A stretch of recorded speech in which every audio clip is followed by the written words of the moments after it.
किसी भी चीज को समझने के लिए सबसे पहले मन को शांत रखना चाहिए और फिर काम पर ध्यान देना चाहिए, क्योंकि हम मन से ही प्रश्न खोज लेते हैं और मन में ही जवाब देकर बैठ जाते हैं। भगवान कृष्ण ने मन को शांत रखने के लिए दो चीजें बताई हैं। भगवत गीता में भगवान श्री कृष्ण कहते हैं, मन का बेचैन होना उसका स्वभाव है। हमारे मन को लगता है कि अगर वह अलग अलग बातों के बारे में सोचता रहेगा तो हमें आने वाली हर मुश्किल और मुसीबत से बचा लेगा, पर ऐसा होता नहीं है। हम अपने जीवन का काफी अधिक समय सोच विचार करके परेशान होने में निकाल देते हैं। भगवान श्री कृष्ण कहते हैं कि मन का यह स्वभाव बदलना मुश्किल जरूर है, असंभव नहीं। अच्छा, अब आप एक बात बताइए, क्या आप कौए को कह सकते हैं कि वो कांव कांव की आवाज ना करे?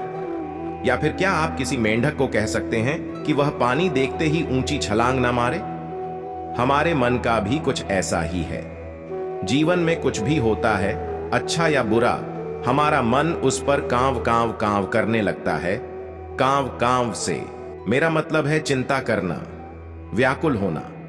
कोई बुरी बात होती भी नहीं है और मन परेशानी की ऊंची ऊंची लपटें लेने लगता है। कभी कभी तो मुझे ऐसा लगता है कि हम में से कई लोग सिर्फ परेशान होने के लिए जीते हैं। सारी परेशानी, पीड़ा, दुविधा अक्सर हमारी मन की बनाई हुई कहानियां होती हैं। भगवान श्री कृष्ण हमें हमारे मन को शांत और स्थिर करने के लिए दो उपाय देते हैं। पहला, ध्यान लगाना या मेडिटेट करना।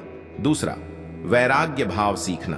अब ध्यान या मेडिटेशन शब्द सुनते ही आप में से कई लोग कहेंगे कि आप आंख बंद कर सांसें अंदर बाहर नहीं ले सकते। यहां हम सब गलती कर बैठते हैं। मेडिटेशन या ध्यान का मतलब सिर्फ आंख बंद कर बैठना नहीं होता।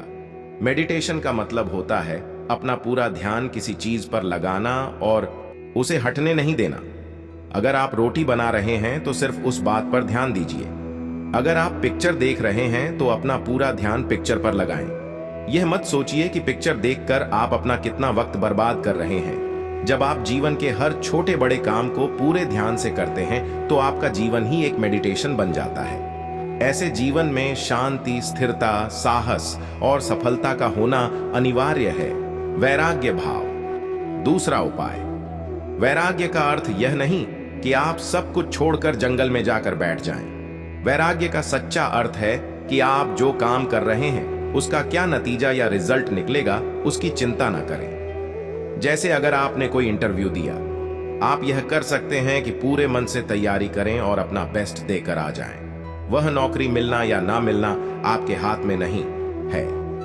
इस नतीजे के पीछे अलग अलग चीजें हैं जो आपके बिल्कुल कंट्रोल में नहीं। तो जिस चीज के बारे में आप कुछ कर नहीं सकते उसके बारे में चिंता भी ना करें। यही वैराग्य का सच्चा मतलब होता है और यही है भगवान श्री कृष्ण का दूसरा उपाय मन को चिंता की लपटों से बचाने का। याद रखिए, आप पूरे के पूरे इंसान हैं, समझदारी, संयम और कुशलता से भरे इंसान। आपका मन जब भी कौए की तरह अलग अलग बातों पर आपको परेशान करने लगे, तब अपने मन को भी प्यार से समझाइए और शांत कर लीजिए। बस अपने ऊपर विश्वास रखिए कि आप कभी अपना बुरा नहीं होने देंगे।